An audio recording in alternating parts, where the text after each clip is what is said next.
अगर जेल में भीड़ के बीच एक खतरनाक शिकारी हो तो क्या होगा? Welcome to the wild hunt. तो फिल्म की शुरुआत में हमें रशियन सोल्जर्स दिखाए जाते हैं जो अपने प्रिजनर्स को एक हाई सिक्योरिटी जेल तक ले जा रहे होते हैं। इन्हीं कैदियों में से एक था क्रेवन द हंटर, लेकिन वो कोई आम कैदी नहीं था। जेल में पहला दिन क्रेवन ने शांतिपूर्वक बिताया, लेकिन दूसरे दिन कुछ कैदी उससे पंगा लेने की गलती कर बैठे। उन्होंने सोचा था कि नया बंदा है, आसानी से दब जाएगा, लेकिन क्रेवन ने उन्हें ऐसा सबक सिखाया कि वो जिंदगी भर याद रखेंगे। 1 पंच 1 नॉकआउट। अब लड़ाई के चलते क्रेवन को सार्जेंट के सामने पेश किया जाता है। सार्जेंट उसे घूरते हुए पूछता है, तुम पहले कौन थे और कहाँ काम करते थे? क्रेवन मुस्कुराते हुए जवाब देता है, मैं एक हंटर हूँ और तुम जैसे लोगों का शिकार करता हूँ। इतना कहते ही वो अचानक सार्जेंट पर हमला कर देता है, उसे उठाकर पटकता है और फिर उसके गले में चाकू घोंपकर उसे बाहर फेंक देता है। अब उसका अगला टारगेट था जेल से भागना। But wait, is he even human? Kraven के मूव्स किसी आम इंसान जैसे नहीं थे। वो हाई जंप्स कर रहा था, दीवारों पर ऐसे चढ़ रहा था जैसे कोई चीता दौड़ रहा हो। कुछ ही मिनटों में वो बिना किसी को पकड़े गए जेल ब्रेक कर जाता है। लेकिन जैसे ही वो भाग रहा होता है, सामने आता है एक डेंजरस स्नोस्टॉर्म और फिर एक भेड़िया हमला करने ही वाला था, लेकिन क्रेवन ने उसकी आंखों में गहरी नजरें गड़ा दी। बस एक इंटेंस स्टेयर और भेड़िया डर गया। वो क्रेवन को छोड़कर पीछे हट गया। That moment, that was not normal. But why? Kraven भागते हुए एयरप्लेन में पहुंचता है, कम्युनिकेशन डिवाइस ऑन करता है और रिपोर्ट देता है, mission accomplished, sergeant is dead.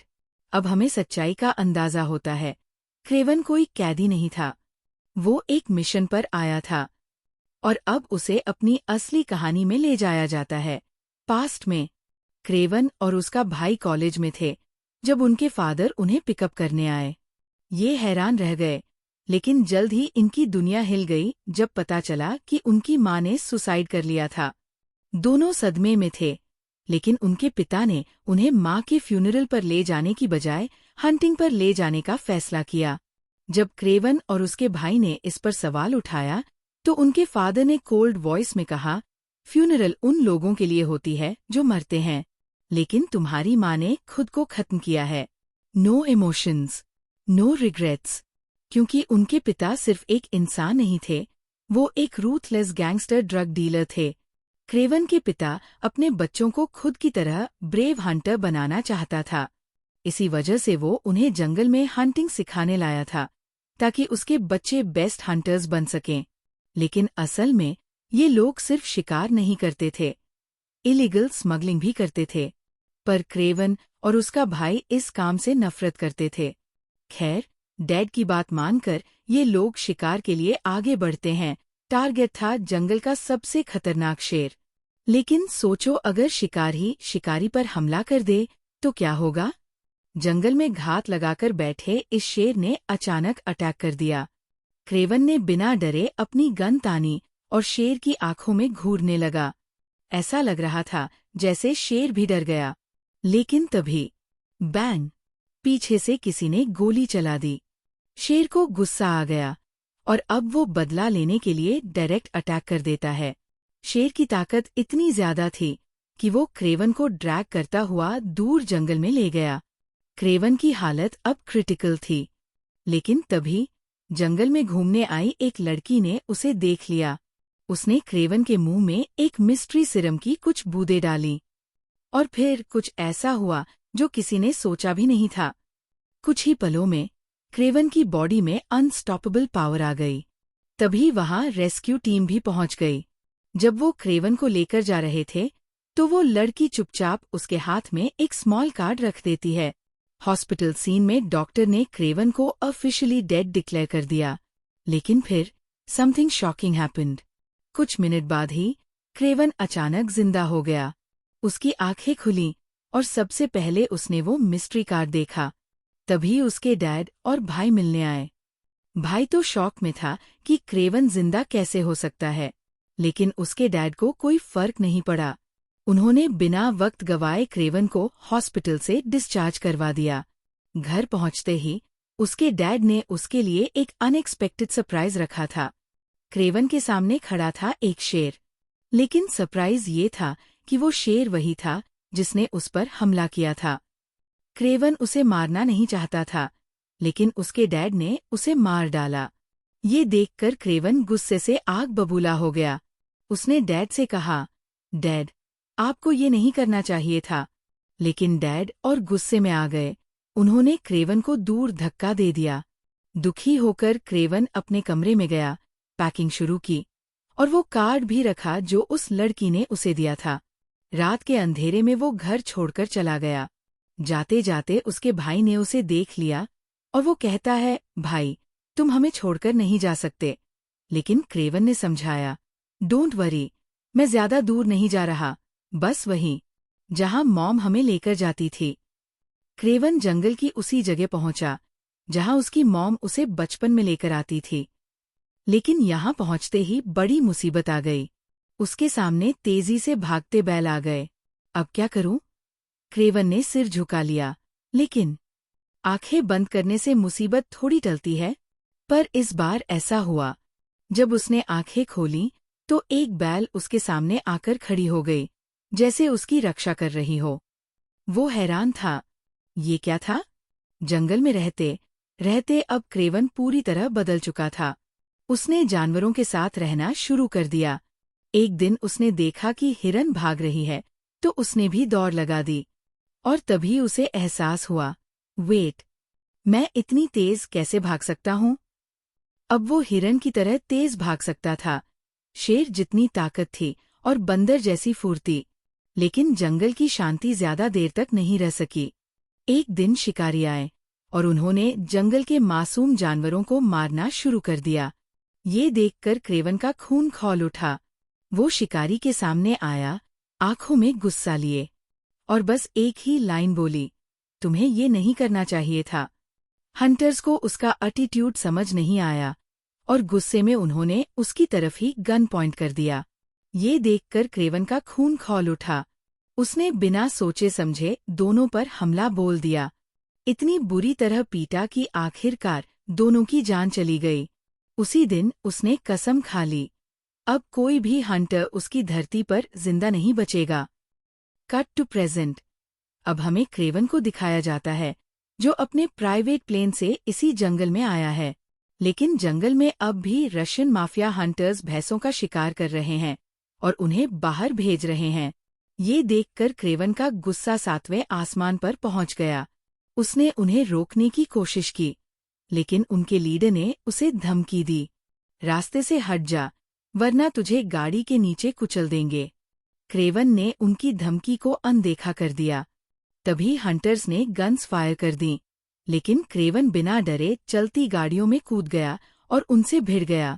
इस घमासान लड़ाई में वो एक ट्रक को बचाने में कामयाब रहा, लेकिन लीडर की गाड़ी भाग निकली। जाते जाते उसने उस गाड़ी का नंबर प्लेट नोट कर लिया। अब हमें उसी लीडर को उसके ऑफिस में दिखाया जाता है। वो अपने बॉस को रिपोर्ट देने आया था, लेकिन जैसे ही उसकी कुर्सी घूमी, उसका चेहरा फट गया। वहां उसका बॉस नहीं, बल्कि क्रेवन बैठा था। वो हैरान था, क्रेवन उससे पहले वहां कैसे पहुंच गया? लेकिन सरप्राइज यही खत्म नहीं हुआ। आते ही क्रेवन ने उसके बॉस को खत्म कर दिया था। अब उसने लीडर की तरफ देखा और हल्की मुस्कान के साथ कहा, अब बताओ, तुम्हें किस तरह मारा जाए? रुको, पहले मैं अपनी डायरी चेक कर लूं, कहीं तुम मेरी हिट लिस्ट में तो नहीं? जैसे ही उसने अपनी डायरी खोली, उसका दिल दहल गया। सामने खड़ा आदमी उसी डायरी में लिखा था। दरअसल क्रेवन उन सारे बुरे लोगों के नाम अपनी डायरी में लिखता था, जिन्हें वो खत्म करना चाहता था। जैसे ही उसने उस आदमी का नाम कट किया, फौरन गन उठाकर उसे शूट कर दिया और बड़ी ही कोल्ड ब्लडेड तरीके से वहां से निकल गया। सामने सिर्फ 2 लाशें पड़ी थीं और डोरवे से एक लड़की दिखाई दी। अब कहानी फ्लैशबैक में जाती है। वही लड़की जिसने सालों पहले क्रेवन की जान बचाई थी। कुछ मिस्टीरियस सिरम पीने के बाद वो बड़ी हो चुकी थी और अब एक जानी-मानी लॉयर बन चुकी थी। लेकिन जैसे जैसे उसकी रेपुटेशन बढ़ी, वैसे वैसे उसके दुश्मन भी बढ़ने लगे। उसे हर दिन थ्रेट्स मिल रहे थे, लेकिन असली ट्विस्ट तब आया जब क्रेवन खुद सामने आ गया। उस वक्त वो अपनी बेस्ट फ्रेंड के फ्यूनरल में थी। तभी क्रेवन आया और कहा, मैंने तुम्हारी दोस्त के कातिल को मार डाला, उस रशियन सार्जेंट को जिसने तुम्हारी दोस्त का रेप करके उसे मार दिया था। ये सुनते ही उसके होश उड़ गए। क्या क्रेवन सच बोल रहा था, या फिर कहानी में कोई और बड़ा राज छुपा है? उसे अपनी आंखों पर यकीन नहीं हुआ। घर पहुंचते ही उसने फौरन रिसर्च की, और जो सच सामने आया उसने उसके होश उड़ा दिए। क्रेवन की बात 100% सही थी। किसी हंटर नाम के शख्स ने उसकी दोस्त के कातिल को ही मौत के घाट उतार दिया था। बस यहीं से उसे समझ आ गया कि हंटर कोई और नहीं बल्कि क्रेवन ही है। क्रेवन ने उस लॉयर को वो कार्ड भी दिखाया जो उसने बचपन में उसके हाथ में रखा था। ये देखकर वो पूरी तरह शॉक में आ गई। इतने सालों बाद भी उस लड़के ने उसे याद रखा था।